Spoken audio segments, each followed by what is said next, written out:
Oh, hi there. This is Crystal the dog. And I'm Richard McLean, alias Baron Dodger. I've got a bit of a problem. I'm a targeted individual of the Australian government, and I've been earmarked for destruction. I suffer from a mental illness, and this is documented, and I often can believe conspiratorial things are happening to me because I was being diagnosed with schizophrenia, ADHD, and adjustment disorder. That doesn't exclude that a conspiracy is actually happening, and I can prove this. I am a victim of torture, and my human rights abuses have been documented. However, they have remained uninvestigated. I've been arrested by police, and I'm on bail facing court. I've also been homeless, really, for a period of 4 years, ever since my hospitalisation in Werribee Mercy Hospital. And while I was in hospital, I killed myself, which is not really a nice thing to talk about, but it's a fact. And I was revived from certain death. And the Hospital Freedom of Information says it was a fatal injury and a lethal attempt. The hospital owed me a duty of care, but they've whitewashed the tragedy, and now I have a brain impairment. So, I can demonstrate that I'm the victim of a conspiracy to pervert the course of justice. This is very easily demonstrable. It is not a fantasy in my head. It is a demonstrable phenomenon, which I can demonstrate with facts. And the facts are this: my former partner is an ASIO employee. I know, funny, right? A paranoid schizophrenic with a partner with an ASIO connection. He owes me $500,000 from his superannuation because we never separated amicably or fairly. He's corrupt, and the government is corrupt. Everyone in Australia expects that if they are disabled, they will have some care. This has been difficult for me and almost impossible to elicit a response to. And every Australian agrees that if you're in a relationship, a marriage-like relationship, especially a gay de facto one that goes for 5 years and living together, there is a legal obligation to separate. Now, I haven't found anyone else in the country, a politician, a police officer, a hospital staff member, an NDIS worker, a friend, a family, or a colleague who will advocate for me in this space. It is not sufficient that there is one law applicable to me and another law which everyone expects would be fair, equitable, and legal as obligated when everyone else considers the situation. My situation is really bad. I've just been diagnosed with probably a cancer in the back of my throat, and I've got a broken foot. I think I cannot walk. I'm in my car and I can't talk freely where I live. People are watching me, and I'm on the government radar. I know this because I'm a rejected whistleblower, and that would have protected me from political reprisals, including my sentencing, which is happening in the next 3 weeks. The reason I was rejected my public interest disclosure was because I'm not a public official. But unfortunately for the government, it is absolutely a demonstrable fact that I am eligible to make a public interest disclosure under the PID Act, because I am not only a public official, as been certified by the federal court, having been employed by DSS, but I am the former partner of a senior public official. A former spouse of a public official is eligible to make a PID. I've just tried to make my PID again to the Office of Prime Minister and Cabinet, and they have refused on account of it failing to meet the requirements for an internal disclosure. I have enforced to them back again that this is not an internal disclosure. This is an emergency disclosure. The Australian Federal Court have written to me in March 2023, and they have cited that there is an imminent risk to my life, my health, my welfare, and my safety. It's not okay that the government acknowledge this and still refuse to offer me protection. I'm asking for help from the very government that is my nemesis and the source of my persecution, oppression, victimisation, and human rights abuses. I need to get my public interest disclosure across the line. I need to get it over the line because I'm literally being tortured. I've identified objects within my recent accommodation which are for the purposes of projecting audio, subsonic, very subtle audio which is used to describe awful accusations that are false into my room to delegify my word. It's a malicious and intelligent, corrupt method of torture. Now, that evidence alone demonstrates this malicious conspiracy to pervert the cause of justice, which has targeted me as a targeted individual of the Australian government. And when you begin to be one of them, you really realise how powerful the government is, how covert they are, how sly they are, and that it's always dealt to you in a way which exonerates every public official or person from any liability of their harm or their malice. Now, I've got a cancer diagnosis to look at, I've got a broken foot, and I'm in very unstable accommodation, which is barely accommodation. Now, I've been homeless from February 2023, I think it was, 2021. For 4 years, I've been squatting, or I've been homeless, living in my car as an infamous vagrant. You wouldn't read about it. And the sad reality is that I'm not a stupid person. I'm a person with a mental illness, but I'm not fucking stupid. And neither is Australia.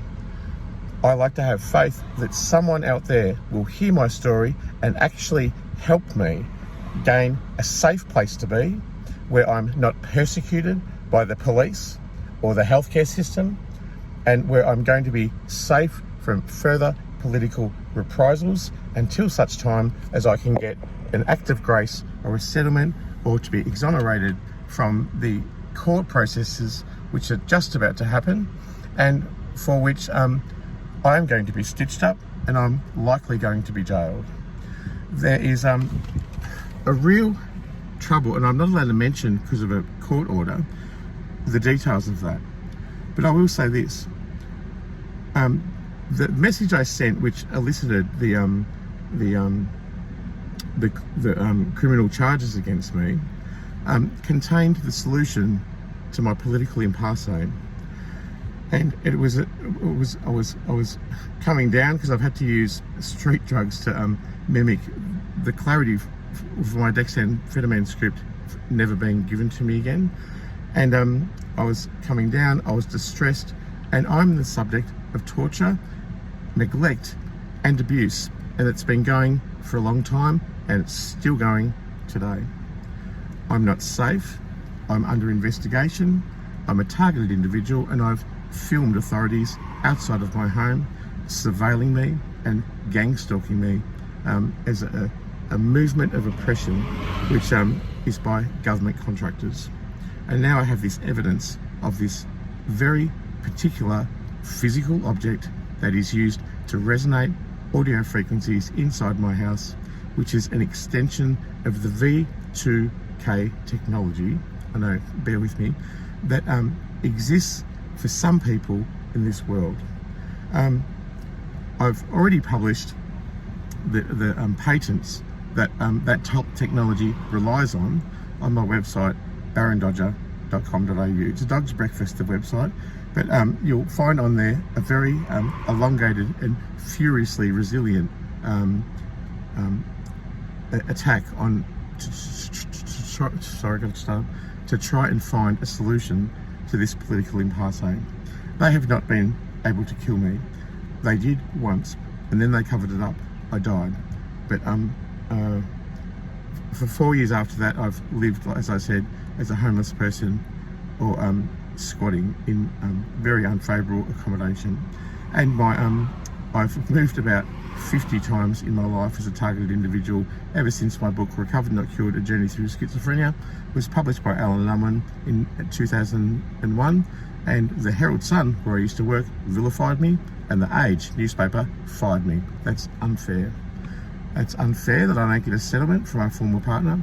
It's unfair that I'm being unnecessarily victimised. It's unfair that I have got my human rights abuses documented by an NDIS worker, and both the NDIS and the Australian Human Rights Commission refuse to investigate. That is their very obligation.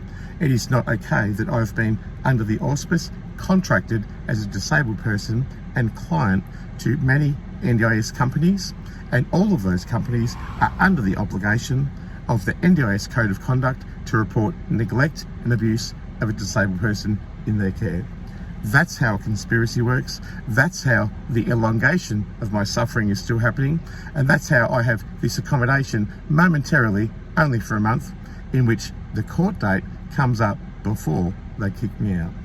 This can be seen as an intelligent and covert operation in which I'm just saved to be just happen to exist somewhere for the purposes of not having a dead body on their hands, and also for the purposes of the difficult situation of what to do with Rich McLean or Baron Dodger.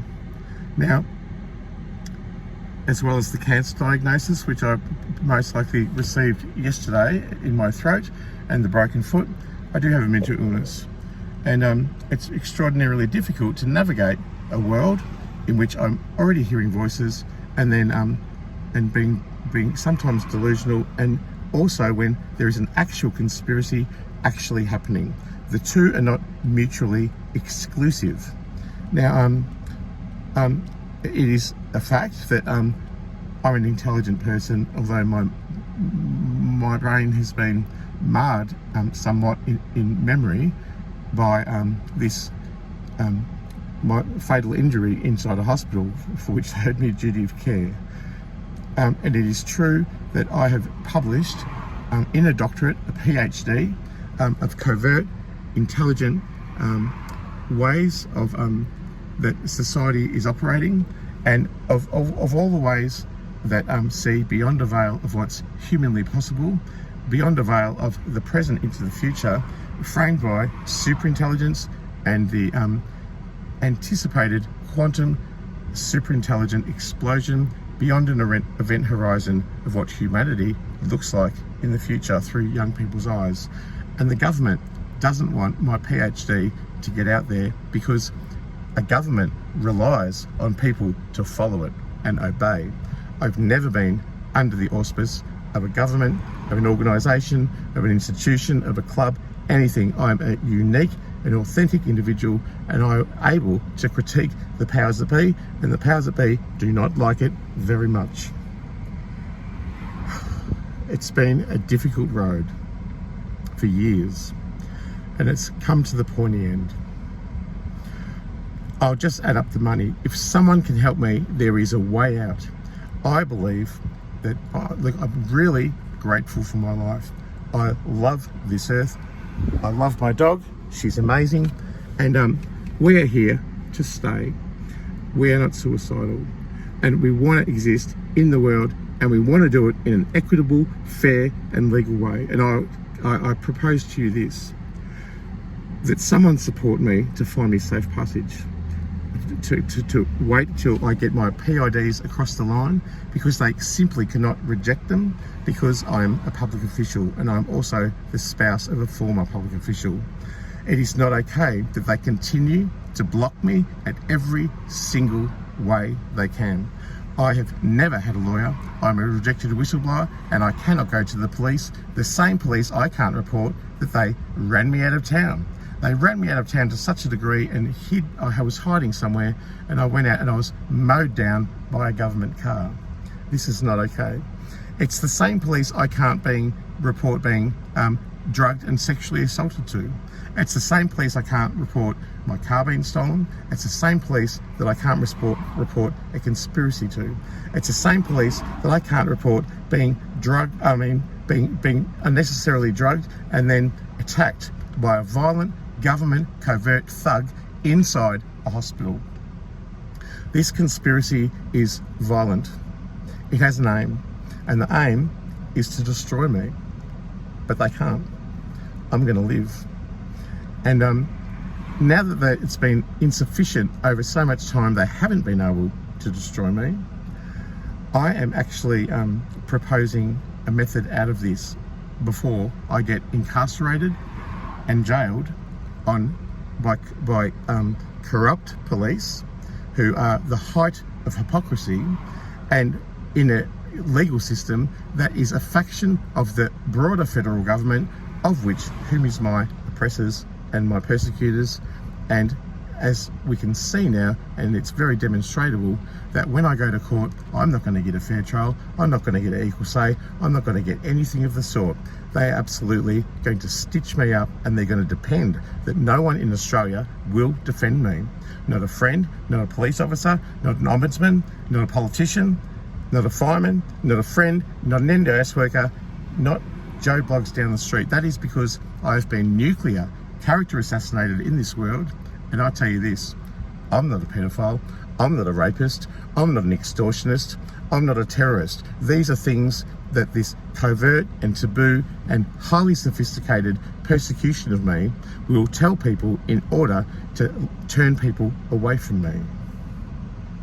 It's a brutal thing. I've never expected this in my life. I commit to being a fair, non-violent, secular ethicist, relying on Buddhism and Christianity and the good Lord's Christ consciousness to be able to move through this space and actually do what I am, and that is become transformational expert, in which the harm that's been inflicted on me and is still being inflicted on me every minute and every second of every day is transformed into something that is beautiful, that is loving, and that has an absolute way in which to transform the lives of many. I tell you this, I know what happens to the earth from here. I've got a PhD in it. The authorities don't want you to know. Now, there's a couple of things happening here. A couple of very spiritual things happening here. I'm a kind and compassionate and utterly empathetic person who is committed to non-violence and always has been. Now, I've demonstrated through my advocacy of 30 years in this country that I am a beautiful person who uses his narratives and his brave experiences to make a better world and a better Australia.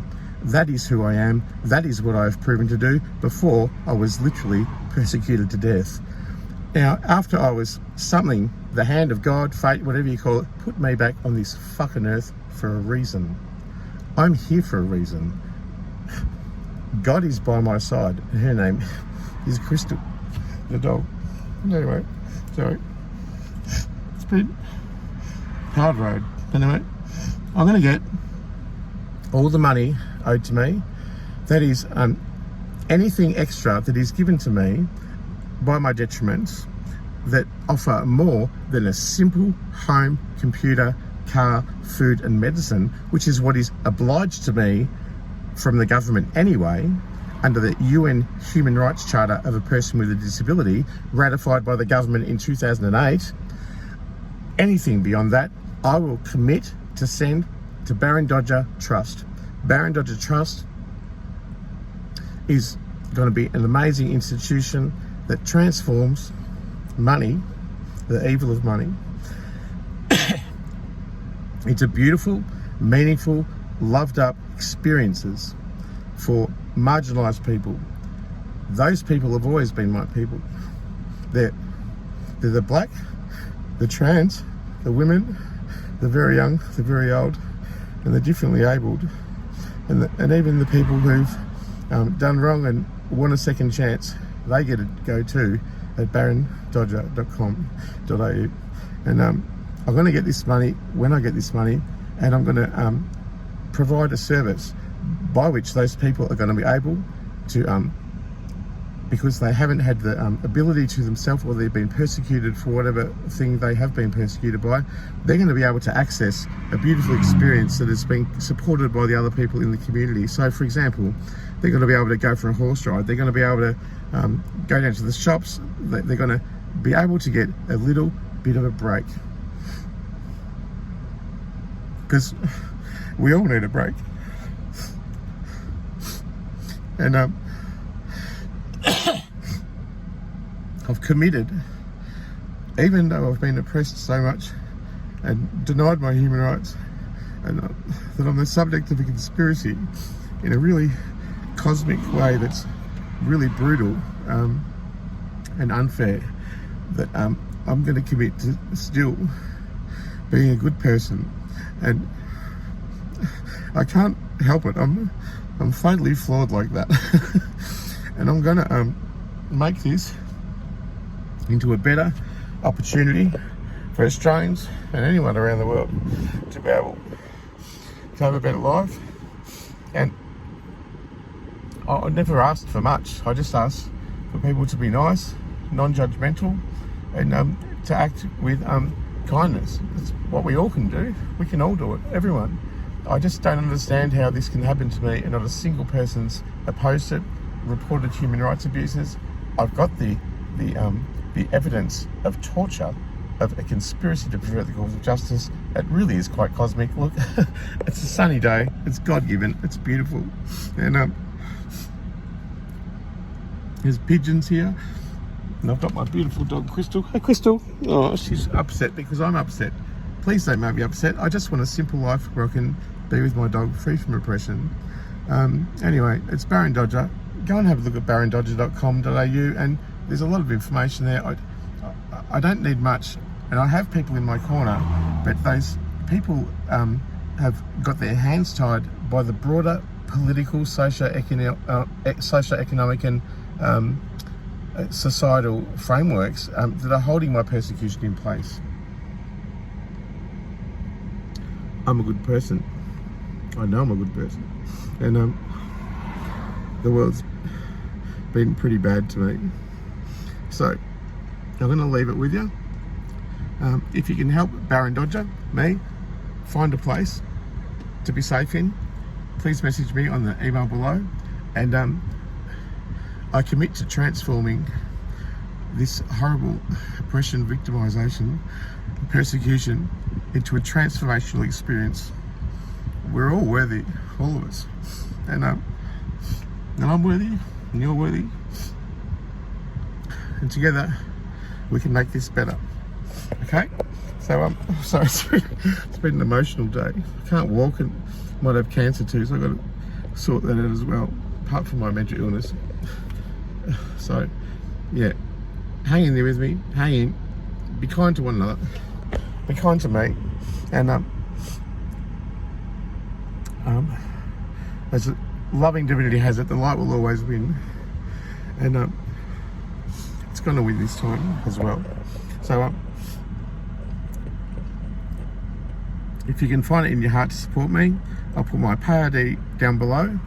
I'm somewhere that I can't reveal, and I'm really hopeful. Okay, so let's do this.